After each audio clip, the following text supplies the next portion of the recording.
नमस्कार। BCom part द्वितीय के विद्यार्थियों का कॉर्पोरेट अकाउंटिंग की क्लास में एक बार पुनः स्वागत है। प्रिय विद्यार्थियों, पिछले वीडियो में आपने अंशों का प्रीमियम पे निर्गमन, अग्रिम मांग राशियां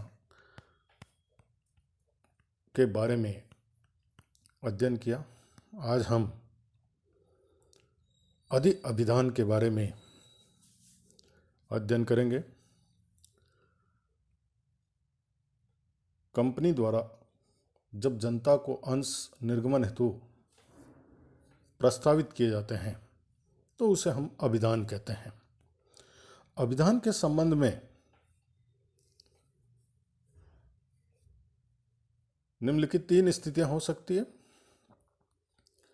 नंबर 1 कि जितने अंश जनता को प्रस्तावित किए गए हैं उतने ही अंशों को खरीदने के लिए आवेदन कंपनी के पास आए, या दूसरी परिस्थिति हो सकती है कि जितने अंश जनता को निर्गमित किए गए उससे कम आवेदन पत्र जो है वो कंपनी के पास आए, और तीसरी स्थिति हो सकती है कि जितने अंश प्रस्तावित किए गए उससे अधिक आवेदन कंपनी के पास उन अंशों को खरीदने के लिए, क्रय करने के लिए आए। 3 परिस्थितियों में जब पहली परिस्थिति होती है कि जब मान लीजिए जनता को 1 लाख अंश निर्गमन प्रस्तावित किए गए कंपनी द्वारा, और कंपनी द्वारा जनता द्वारा उससे कम 1 लाख से कम अंशों के लिए आवेदन जनता द्वारा जो है किए जाते हैं, इसको हम न्यून अभिधान कहते हैं। न्यून अभिधान की स्थिति में सेबी के जो दिशा निर्देश हैं उन निर्देशों की पालना करना अनिवार्य है। एक निर्धारित प्रतिशत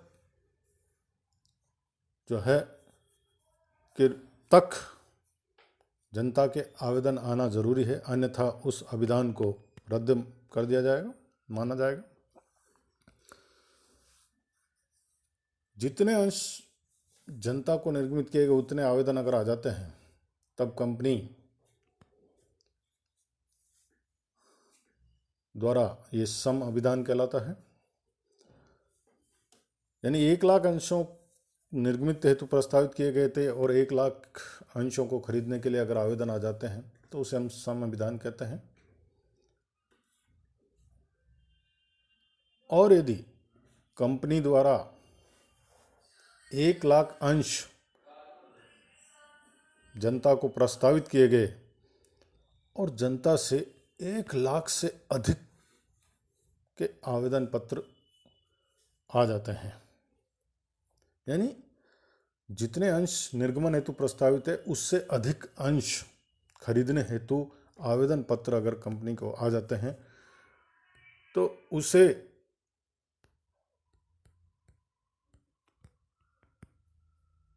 अधि अभिधान की स्थिति कहा जाता है। ओवर सब्सक्रिप्शन, और ओवर सब्सक्रिप्शन कब होता है? जब ख्याति प्राप्त कंपनियां यानी अधिक लोकप्रिय कंपनियां, प्रतिष्ठित कंपनियां जब अभिधान के लिए अंश जनता को प्रस्तावित किए जाते हैं तो प्रस्तावित अंशों की संख्या से कई अधिक अंशों को खरीदने के लिए जनता से प्रार्थना पत्र आ जाते हैं। ऐसी स्थिति को अंशों के अधि अभिधान की स्थिति कहते हैं। Over subscription.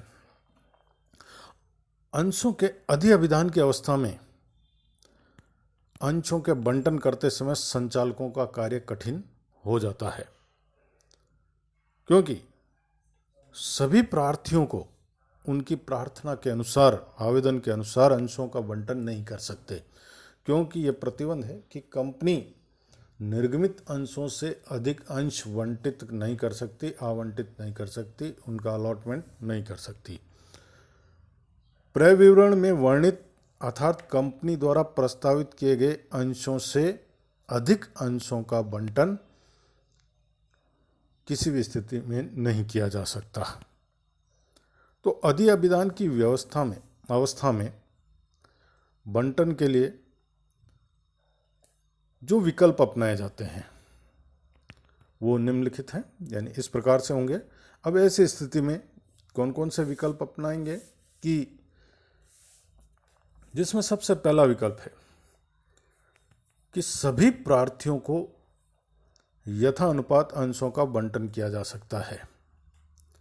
जैसे 1,00,000 के अंश निर्गमित किए गए और 2,00,000 अंशों के लिए अगर प्रार्थना पत्र आए तो ऐसी स्थिति में प्रत्येक 2 अंशों के लिए प्रार्थना पत्र देने वाले आवेदक को 1 अंश के हिसाब से बंटन कर दिया जाता है। इसे हम यथानुपात बंटन कहते हैं। और इस संबंध में जब संबंधित प्रार्थी की प्रार्थना पत्र के साथ प्राप्त शेष आवेदन राशि उसे बंटित किए गए अंशों पर देय बंटन राशि की पूर्ति अथवा आगे की मांगों के लिए रख ली जाती है, और इससे अधिक भी अगर राशि बचती है तो सामान्यतः उसे आवेदक को लौटा दिया जाता है। तो इस स्थिति को हम यथानुपात अंशों का बंटन कहते हैं, प्रो राटा अलॉटमेंट। दूसरा विकल्प जो होता है, कुछ प्रार्थियों को उनके द्वारा प्रार्थित किए गए सभी अंशों का बंटन किया जा सकता है। कुछ प्रार्थियों को उनके द्वारा प्रदर्शित अंशों के स्थान पे कुछ कुछ अंश दिए जा सकते हैं तथा कुछ प्रार्थियों को अंशों के बंटन से मना किया जा सकता है। जिन प्रार्थियों को प्रार्थित अंशों में से कम अंश बंटित किए जाते हैं उनसे प्राप्त आवेदन राशि के शेष भाग को उन्हें बंटित किए गए अंशों की बंटन राशि की सीमा तक रोक लिया जाता है और शेष बची आधिक्य की राशि को उन्हें लौटा दिया जाता है। और जिन प्रार्थियों को बंटन के लिए बिल्कुल मना कर दिया जाता है उन प्रार्थियों से प्रार्थना पत्र के साथ में प्राप्त आवेदन राशि को खेद पत्र के साथ लौटा दिया जाता है। तो ये परिस्थितियां जो है, ये विकल्प जो है वो एक कंपनी द्वारा अपनाए जा सकते हैं।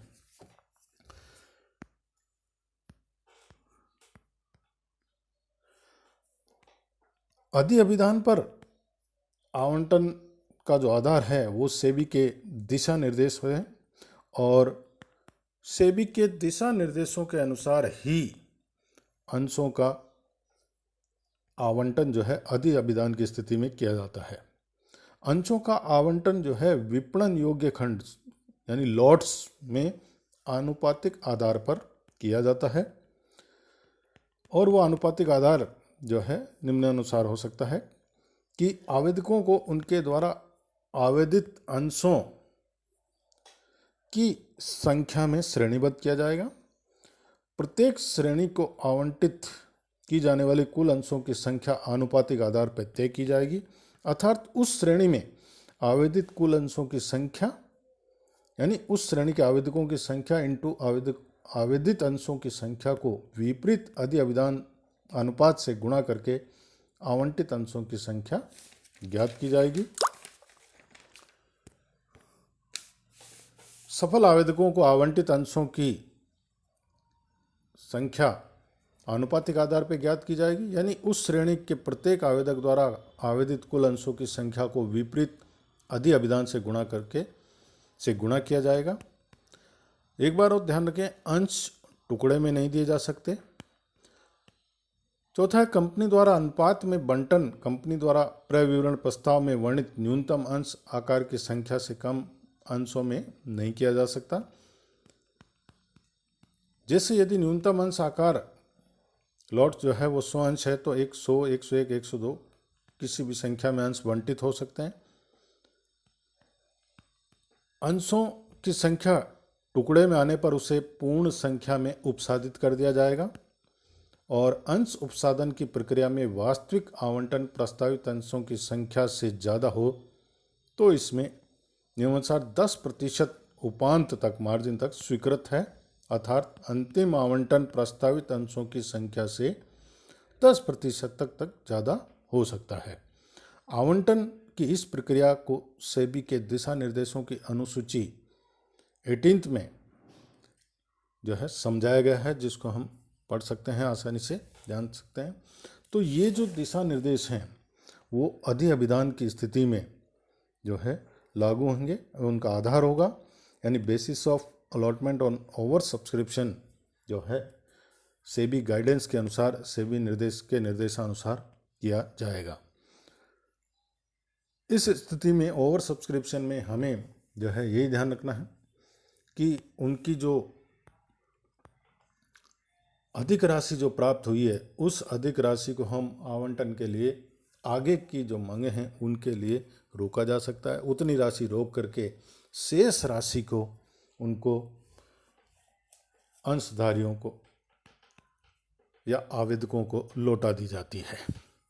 इस संबंध में जैसे एक छोटा सा प्रश्न है आपकी स्क्रीन पर, मैं देखता हूँ, वो लेते हैं अपन। जोधपुर इंडस्ट्री लिमिटेड ने 10 रुपये वाले 1 लाख समता अंशों को प्रति अंश 4 रुपये प्रीमियम पर निर्गमन हेतु आवेदन आमंत्रित किए। 8 रुपये प्रति अंश आवेदन पत्र के साथ और शेष बंटन पर देय था। निर्गमन 40,000 अंशों से अधिक अभिदानित हुआ एवं निर्गमन यथानुपात बंटन पर कर दिया गया। निर्धारित तिथियों पर समस्त राशियां प्राप्त हो गई। जोधपुर इंडस्ट्री लिमिटेड की पुस्तकों में जनरल प्रविष्टियां कीजिए। प्रिय विद्यार्थियों, इसमें आपको ये ध्यान में रखना है कि अगर प्रश्न में कुछ नहीं कहे तो हम उसको यथानुपात बंटन कर देंगे, और अगर प्रश्न में इस संबंध में स्पष्ट गाइडेंस हो कि कितने अंशों की राशि लौटानी है, कि यानी आवेदकों की राशि, कितने आवेदकों की राशि को हमें लौटाना है और कितनों को यथानुपात बंटन क्या है करना है, तो उसी निर्देशानुसार, प्रश्न के निर्देशानुसार हमें प्रश्न को सोल्व करना है, हल करना है। तो इस प्रश्न में चूंकि 1 लाख अंश निर्गमित किए गए थे जिन पे 4 रुपये प्रीमियम है, 10 रुपये का एक अंश है, इसमें से 8 रुपये तो आवेदन के साथ और शेष यानी 6 रुपये, यानी चूंकि 10 रुपये का शेयर है, 4 रुपये प्रीमियम, यानी कुल मिला के 14 रुपये हैं, जिसमें से 8 रुपये आवेदन पत्र के साथ और शेष बंटन पर 6 रुपये मांगे जा रहे हैं। प्रीमियम कब मांगा जा रहा है प्रश्न में स्पष्ट नहीं है, तो हम ये मानेंगे कि प्रीमियम जो है वो आवंटन यानी अलॉटमेंट के साथ ही मांगा जाता है। तो प्रश्न में ये प्रीमियम के संबंध में भी ये स्पष्ट कर देना चाहता हूँ कि अगर प्रश्न में कुछ नहीं लिखा, यदि प्रश्न में लिखा है कि अमुख मांग के साथ प्रीमियम मांगा जाएगा, देय होगा, तो हम उसके साथ ही वह जनरल प्रविष्टि करेंगे। अन्यथा हम ये मानेंगे कि प्रीमियम जो है आवंटन के समय ही देय माना जाएगा। तो इस प्रश्न में हम जनरल एंट्री जब करेंगे, सबसे पहले चूंकि 1 लाख अंशों का निर्गमन किया गया था, 8 रुपये प्रति अंश मांगे गए, लेकिन ओवर सब्सक्राइब्ड हुआ 40,000 अंशों से, यानी 1,40,000 आवेदन आए हैं। तो एंट्री जो होगी डेट ऑफ रिसिप्ट को bank account DR to equity share application, और ये 1,40,000 अंशों को हम 8 रुपये प्रति अंश आवेदन के साथ मांगे गए हैं। कुल मिलाकर के जो है इससे मल्टीप्लाई करने पर 8 रुपये प्रति अंश इंटू 1,40,000 अंश, कुल मिला के 11,20,000 रुपये से जो है ये जनरल एंट्री की जाएगी, डेबिट और क्रेडिट दोनों साइड में। अब अलॉटमेंट की डेट को, यहाँ पे ये ध्यान रखने वाली स्थिति है कि अलॉटमेंट की डेट को जब अलॉटमेंट किया जाएगा तो हम क्या करेंगे, जैसा पहले बताया जा चुका है कि इक्विटी शेयर्स एप्लीकेशन की राशि को हम कैपिटल अकाउंट में ट्रांसफ़र करेंगे। तो कैपिटल अकाउंट में ट्रांसफ़र करने पर जो एंट्री होगी डेट ऑफ अलॉटमेंट को, equity share application account debit to equity share capital account, और ये राशि जो है वो 8 रुपये प्रति अंश और 1 लाख अंश, यानी जो निर्गमित किए गए अंश हैं उन्हीं से की जाएगी। ये हमेशा ध्यान रखें कि निर्गमित जितने शेयर हैं उनसे ज़्यादा अंश कंपनी जो है अलॉट नहीं कर सकती। तो कुल मिला के 8 लाख रुपए से 1 लाख इंटू 8 रुपये प्रति अंश, यानी 8 लाख रुपए पूंजी खाते में इक्विटी शेयर कैपिटल अकाउंट में क्रेडिट किए जाएंगे।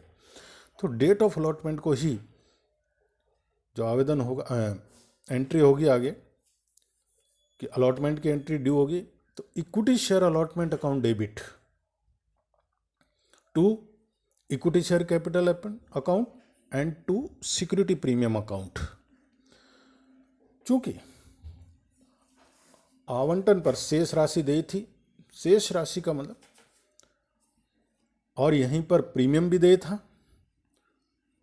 14 रुपये में से 8 रुपये आवेदन पर मांगे जा चुके हैं, तो बचे 6 रुपये में से आपके 2 रुपये जो हैं वो पूंजी खाते के हैं, और बाकी के 4 रुपये, चूँकि 4 रुपये प्रीमियम है और प्रीमियम अलॉटमेंट पे मांगा जा रहा है, तो इसलिए 4 रुपये प्रीमियम पे। तो equity share allotment account debit में 6 लाख रुपए होंगे, और to equity share capital account यानी क्रेडिट होंगे 2 लाख रुपए, and to security premium account में 4 लाख रुपए।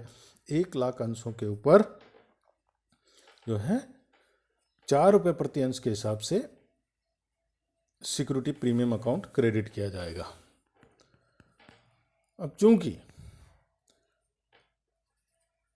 अगली अलॉटमेंट की राशि मांगने से पूर्व हमने चूंकि ये यथानुपात बंटन किया था, तो इन अंशों के ऊपर जो एडवांस राशि प्राप्त हुई है, कुल हमें जैसा कि एप्लीकेशन के ऊपर 11,20,000 रुपये प्राप्त हुए, उसमें से हमने 8 लाख रुपए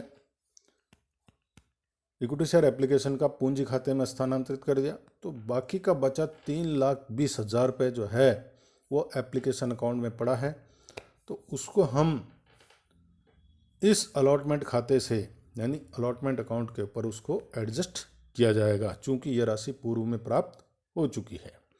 उसके लिए जो जनरल एंट्री की जाएगी, चूंकि ये पहले equity share application account credit हुआ था, अब हम चूंकि वहाँ से 3,20,000 रुपये डेबिट कर रहे हैं, तो एंट्री होगी equity share application account debit 3,20,000 रुपये to equity share allotment account 3,20,000 रुपये क्रेडिट। ये डेट ऑफ अलॉटमेंट को की जाएगी। अब 6 लाख रुपए में से 3,20,000 रुपये जो पिछला था वह एडजस्ट हो चुका है अलॉटमेंट के ऊपर, क्योंकि कैपिटल अकाउंट का 2 लाख रुपए और प्रीमियम का 4 लाख रुपए ड्यू था, मांगा गया था। उसमें से 3,20,000 रुपये जो है पहले का एडजस्ट किया जा चुका है। बाकी का बचा हुआ 2,80,000 रुपये वो हम राशि प्राप्त करेंगे bank account DR to equity share allotment account 2,80,000 से, यानी 2,80,000 रुपये से ये बैंक अकाउंट डेबिट होगा और equity share allotment account credit होगा 2,80,000 रुपये। चूँकि सारी राशियाँ प्राप्त हो चुकी है, इसलिए समय पर प्राप्त हो चुकी है, तो डेट ऑफ रिसिप्ट को ये जनरल एंट्री की जाएगी 2,80,000 रुपये से। स्पष्ट है कि अगर अधि अभिदान की स्थिति होती है तो कंपनी द्वारा जो एक्स्ट्रा अमाउंट प्राप्त किया होता है उसे आगे एडजस्ट किया जाता है, अलॉटमेंट पे किया जाता है, जैसा कि इस प्रश्न में किया था। 11,20,000 रुपये प्राप्त हुए, 8 लाख रुपये कैपिटल में हमें इक्विटी शेयर एप्लीकेशन अकाउंट में उसके समय हमने कैपिटल में ट्रांसफ़र कर दिए। बाकी के बचे 3,20,000 को हमने अलॉटमेंट पे एडजस्ट किया, और 2,80,000 रुपये अलॉटमेंट के जो बकाया शेष राशि थी वो हमने प्राप्त की। अधि अभिदान की स्थिति में उपरोक्त परिस्थितियों का हमें ध्यान में रखना पड़ेगा। धन्यवाद।